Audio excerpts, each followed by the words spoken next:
Hey guys, how's it going? F8 Alpha here and welcome back to the channel. Today we're back on World of Tanks and we're having a look at the newest addition in the premium shop. We're having a look at the WZ-120-1G FT, and Wargaming has 4 bundles that are available for us. So let's go ahead and see what these bundles have to offer. We have the basic bundle at $44.99. Of course, that comes with the WZ and a garage slot. We have the loaded bundle, which comes with the WZ, a garage slot, binos, a camouflage net, a large caliber gun rammer, 14 days of premium time, and 1,000 gold. Next, we have the ultimate bundle, which comes with the WZ, a garage slot, binos, camouflage net, a large caliber gun rammer, 3,000 gold, 1,500,000 credits, 25 large repair kits, a multiplier of 5 XP for the first 20 wins in the WZ. And lastly, we have the Supreme bundle, which is $99.99, and this comes with the WZ, it comes with a garage slot, it comes with the binos, a camouflage net, a large caliber gun rammer, 30 large repair kits, 30 personal reserves of plus 50% credits for 1 hour, 30 personal reserves of plus 200% crew XP for 1 hour, or excuse me, 2 hours, 30 personal reserves of plus 50% XP for 2 hours, 4,000 gold, 2 million credits, a multiplier of 5 XP for the first 50 wins in the WZ. Now these packages, these bundles range from $45.99 to $99.99, but what exactly is the WZ all about, and what exactly are you getting for this price? So for that, I set up a comparison here with the WZ, with the Scorpion G, with the Su-122-44, which is of course the Tier 7 premium Soviet tank destroyer, and the Su-122-54, which is of course the non-premium Soviet tank destroyer at Tier 9. So just a quick note, I will be calling the WZ-122 just the WZ. The Su-122-44 will just be the 44, and of course the Su-122-54 will just be the 54, as this will make it easier to understand for you guys and easier for me to say. So looking at DPM, the WZ has 2,809, the Scorpion G has 2,513, the Su-122-44 has 3,050, which is very, very high. The 54 has 3,120, but that only paints partially the picture of what these tanks have to offer in terms of firepower. Let's go ahead and look at the penetration. The WZ has 248, the Scorpion G has 246, the 44 has 175, the 54 has 258. Now when it comes to alpha damage, that is kind of what TDs are known for, so let's go ahead and get into that. The alpha damage at the WZ is 440, which is a joint with the 54. The Scorpion G has 490, which is the highest in comparison in terms of alpha damage, and of course the 44 has 390. Now the rate of fire of the WZ is 6.3, the Scorpion G has a 5.1, the 44 has a 7.8, and the 54 has a 7.1. Now one thing that's very nice is the shell velocity on the WZ is the best in this comparison. It has a 1,000 flat shell velocity, which is very good. It's very nice for hitting its targets on the move. The Scorpion G has a 920, the 44 has 800, and the 54 has 940 meters per second. Now let's go ahead and dive into the gun handling on these tanks. The WZ has a 2.7 second aim time. Scorpion G has an outstanding 2.0 second aim time. The 44 has a 2.7 second aim time, and the 54 has a 2.4 second aim time. Now the dispersion or accuracy on these tanks is 0.35 for the WZ, 0.29 for the Scorpion G, which is the best in this comparison. The 44 has a 0.39, which is terrible, and the 54 has a 0.34. Now the depression on the WZ is actually fairly decent with a 6 degrees. The Scorpion G has 7 degrees, and the 44 and 54 have a joint 4 degrees of gun depression, which is not outstanding at all. Now, 3 of these tanks in this comparison have no turret, and they have a gun arc or gun traverse. So let's go ahead and look at that. The WZ has 10 degrees left and right.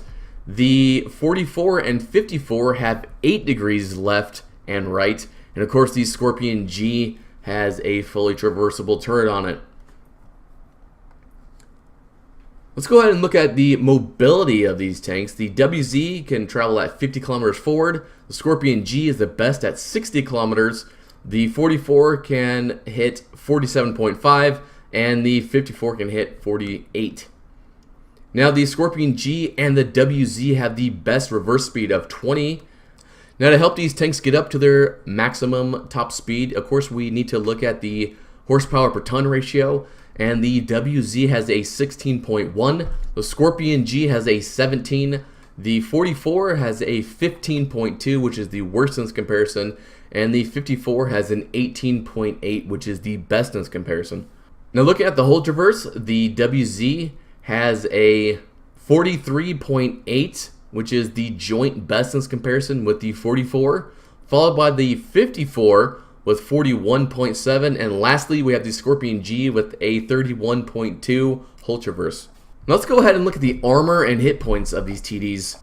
The WZ has the best frontal armor at 120, 80 at the sides, and 45 at the rear. The Scorpion G has 30 at the front, 16 at the sides, and 20 at the rear, which is the worst in this comparison.